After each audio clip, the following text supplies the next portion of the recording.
Estamos chegando no final da fase de liga da UEFA Champions League e essa última rodada ela vem com muitos jogos decisivos, com alguns confrontos diretos e muito entretenimento com certeza.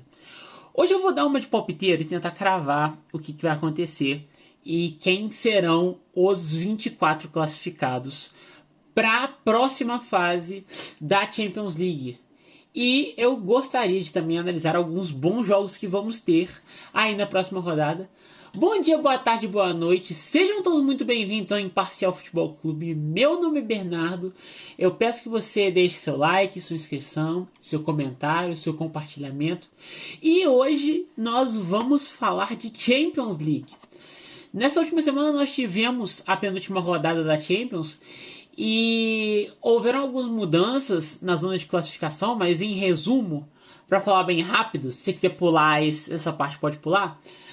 A classificação ficou o seguinte: Arsenal, Bayern, Real, Liverpool, Tottenham, PSG, Newcastle e Chelsea no G8. Barcelona, Sporting, Manchester City, Atlético de Madrid, Atalanta, Inter de Milão, Juventus, Borussia Dortmund, Galatasaray, Karabag, Olympique de Marselha, Bayer Leverkusen, Mônaco, PSV, Atlético de Bilbao e Olympiacos compõem o restante da zona de classificação para o mata-mata. Se você for parar para analisar, você tem alguns times que são meio surpresas, como por exemplo o Olympiacos, como o Karabag, como o Galatasaray. E você tem alguns times que têm muita expressão e que estão de fora da zona de classificação, como por exemplo o Napoli, o Benfica, o Ajax, o Eintracht Frankfurt. E eu acho que o pior cenário, né, a pior situação de todas é o Villarreal, que está com um ponto conquistado em penúltimo lugar na fase de liga. Só não está pior que o Kairat do Cazaquistão. E aí, nós temos aí alguns jogos, todos os jogos vão ser marcados na quarta-feira, dia 28 de janeiro, famoso meu aniversário. E falando dos jogos do dia 28, eu tava parando para analisar, a gente tem alguns confrontos que eu achei muito interessante. E eu queria comentar eles bem rapidamente a respeito. Primeiro jogo é PSG e Newcastle. Para mim, é talvez o melhor jogo o possível, né? O potencial melhor jogo da rodada. Porque a gente tem um bom PSG, um PSG bem montado, um PSG que tem boas peças, mas que tem sofrido recentemente com algumas derrotas, com alguns desfalques, e principalmente a derrota contra o Sporting, que foi um jogo que o PSG fez pressão, foi um jogo que o PSG foi bem veloz no contra-ataque, mas não foi eficiente na sua finalização. Tanto que o Sporting, nas poucas oportunidades que teve, fez 2 gols. E aí você tem de outro lado o Newcastle, que vem de uma sequência positiva, mas de alguns jogos com placares bem magros. Você tem, por exemplo, uma vitória contra o Leeds, que foi de 4-3. Além disso, você tem 2 empates, né? Um contra o Bournemouth, que foi 3-3, e outro contra o Wolves, que foi 0-0. Além de uma derrota contra o City, mas aí, galera, Manchester City, não tem jeito. Além disso, você tem também uma vitória contra o PSV, que eu acho que é uma vitória muito merecida, não só por ter aproveitado as oportunidades que apareciam, mas pelo demérito do PSV em ser tão incompetente de não conseguir trocar uma bola, trocar um passe no seu sistema defensivo e permitir que o Newcastle pudesse chegar do jeito que quisesse. E, inclusive, eu acredito que essa pressão alta do Newcastle possa ser um ponto tanto positivo quanto negativo. Porque o PSG é muito bom nas suas pontas. E se o PSG consegue um ataque em velocidade, é difícil de parar. Mas existe uma possibilidade. E esse ataque muito rápido tem um defeito de que às vezes a defesa fica um pouco exposta. E isso pode acontecer de dar um contra-ataque para o Newcastle, coisa que o Newcastle sabe fazer bem, e de prejudicar o time do PSG. Mas eu acho que vai ser um bom confronto, acho que vai ser um bom jogo. E vamos ver como que vai ser. Um jogo que eu não estou tão animado, mas parece ser um jogo interessante, é Borussia Dortmund e Inter de Milão. Coincidentemente, ambos perderam para times ingleses, mas ambos estão em boa fase. Como assim boa fase? A Inter é a líder do campeonato italiano e o melhor ataque do campeonato. E em 10 jogos só teve 2 derrotas e um empate. Só que se você for olhar as derrotas e o empate, você tem uma derrota pro Bolonha, que é uma situação complicada, mas tudo bem. Você tem alguns jogos de 1-0 contra Lecce, contra... Eu acho que o Pisa também foi 1-0. Nem lembro se teve jogo contra o Pisa. Mas o jogo, depois disso, você tem um empate contra o Napoli e você tem uma derrota contra o Arsenal. E essa derrota contra o Arsenal, ela é muito interessante porque, apesar dos gols que a Inter tomou, a defesa da Inter estava relativamente boa. Além de que a defesa da Inter de Milão é uma boa defesa. Só que tomou 3 gols de contra-ataque que não deveria ter tomado. E por erros defensivos. Apesar dos erros defensivos, eu gosto da defesa da Inter. Falando do Borussia, teve alguns tropeços nos últimos 10 jogos, mas ganhou.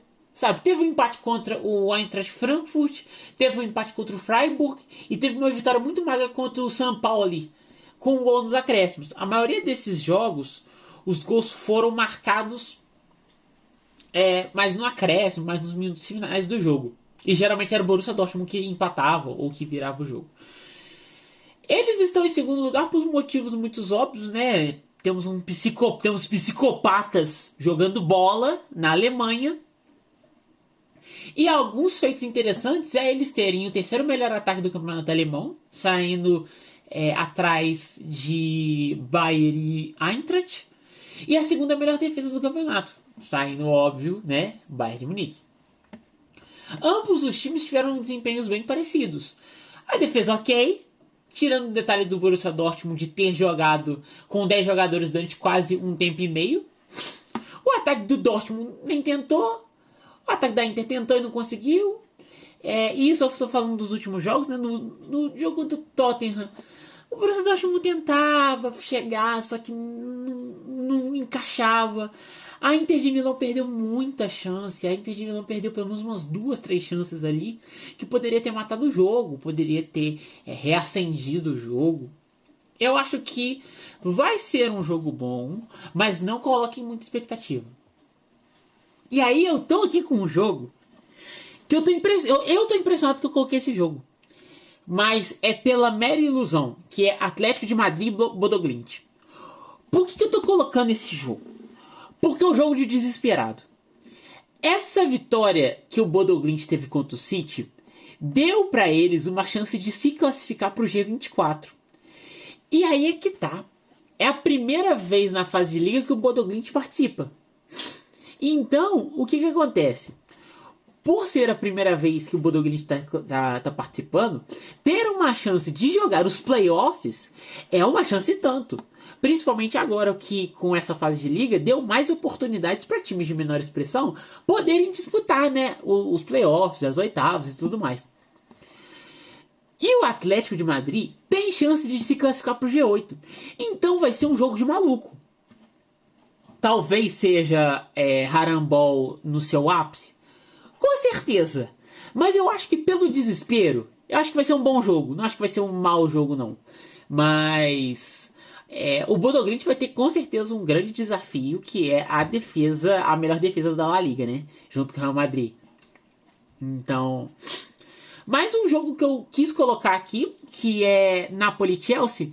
É um bom jogo, só que eu acho que vai ter a questão de... Eu acho que o Napoli vai dar uma surra no Chelsea. Isso eu tô falando como torcedor do Chelsea. Que eu estou vendo como o Chelsea está se desempenhando e não estou gostando do que o Chelsea está jogando. É um time que tem ali seus problemas defensivos, é um time que tem umas questões de falta de criatividade. O Palmer não está bem. E isso tudo vai pesar pro lado do Napoli. Que o Napoli, se ele quiser, ele bota a bola na cabeça do McTominay e faz um gol. Ele ganha alguns jogos assim. Então, o que acontece? Você vai ter um jogo que vai ser bom, eu acho que vai ser um jogo bom, porque são dois times bem equilibrados de elenco, e só que pode ser que simplesmente o Chelsea não queira jogar, e isso pode acontecer. Então, eu acho que esses são jogos interessantes. Aí você vai me perguntar, pô, Bernardo, mas e PSV e Bayern? Pô, PSV e Bayern, você tá de sacanagem, velho. Você tá de sacanagem, PSV e Bayern. Ah, mas Real e Benfica. Ah, mas o Tottenham. Ah, mas... Eu acho que, tipo assim, tem alguns jogos que são muito óbvios do que vai acontecer, sabe? Eu não vou falar óbvio, que foi meio babaca, mas, tipo assim... É muito claro a discrepância entre os dois times. É difícil de acontecer alguma coisa. Claro que pode acontecer. Claro que pode acontecer do Galatasaray ganhar do Manchester City. O Bodo Glimt ganhou. Então, sabe? Só que você vai ficar pro lúdico. Você vai querer jogar as paradas pro lúdico. E estatisticamente, você não vê o Galatasaray ganhando do Manchester City. Muito dificilmente vai ganhar. Você não vê, por exemplo... o Karabag ganhando do Liverpool. Que vai pegar o Karabag, né? O bom Karabag. Não é o mau Karabag. É um Karabag que, pô, empatou com o Chelsea. Empatou com o Chelsea mal? Empatou com o Chelsea mal. Mas, enfim. Que teve ali suas vitórias e tudo mais. Mas que, mano, é um Liverpool que se encontrou, sabe? Aparentemente se encontrou. O último jogo contra o Olympique de Marselha foi um excelente jogo do time. Então acaba que pode ser uma surra. Mas aí o lúdico do futebol e tudo mais e tal. Enfim. Palpites para a última rodada. Eu não vou colocar os jogos, né? Que eu acho que demora um pouquinho para poder explicar. Então o que eu fiz? Eu tô palpitando a classificação final. Até porque talvez seja um pouquinho mais fácil. Mas eu vou colocar a classificação final do primeiro ao 24º. Pra aí já não estender além do que deveria estender. Se eu for me preocupar com o 32º, pô, aí também vocês me quebram. Mas vamos lá. Como que vai ficar o G24, na minha opinião? Vai ser o seguinte, da ordem do primeiro até o último, né? Até o último classificado. Arsenal, Bayern, Real, Liverpool, Newcastle, Barcelona, Sporting e Atalanta no G8. E aqui a gente já começa a várzea, porque eu coloquei Sporting e Atalanta no G8. Sim, eles têm futebol para chegar no G8. Principalmente contra os adversários que eles vão jogar. Depois disso, Tottenham, Inter de Milão, Manchester City, PSG, Juventus, Chelsea, Atlético de Madrid, Olympique de Marselha, Bayer Leverkusen, Dortmund, Galatasaray, Napoli, Karabag, Mônaco, Bodo Glimt e Pafos. Leonardo, mas você tá maluco? Mas o Pafos, como assim? Cara, o Pafos vai jogar contra o Slavia Praga. O Slavia Praga, eu não tenho certeza, mas eu tenho quase certeza que não vai conseguir chegar no G24. O Slavia Praga praticamente está eliminado. Mano, e o Pafos ainda tem chance de classificar. Aí você fica assim, não, mas que não sei o que, tudo mais. O Ajax vai ficar de fora? Eu acho que o Ajax vai ficar de fora. Porque eu acho que vai ser um jogo bem disputado contra o Olympiacos. Eu acho que o Mônaco tem capacidade de ganhar da Juventus. O Arsenal vai dar uma surra no Kairat, né? E, enfim, parando para analisar essas coisas, eu acho que vai ficar assim. Posso estar completamente enganado. E se eu estiver, vocês podem me cobrar. Mas eu acho que é isso, galera. Não tenho muito o que comentar. E o que você acha? Você acha que eu tô maluco? Você acha que eu cravei, tá gabaritado? O que você acha? Vamos conversar. Espero que você tenha gostado desse vídeo. Se você gostou, deixa aí seu like. Se você não gostou, deixa seu like também, por favor. Se inscreva no canal, ative o sininho para mais notificações de outros vídeos futuros. É isso, galera. Compartilha aí com seus amigos, o grupo de WhatsApp, de Telegram. E é isso, pessoal. Tamo junto e que Deus abençoe vocês.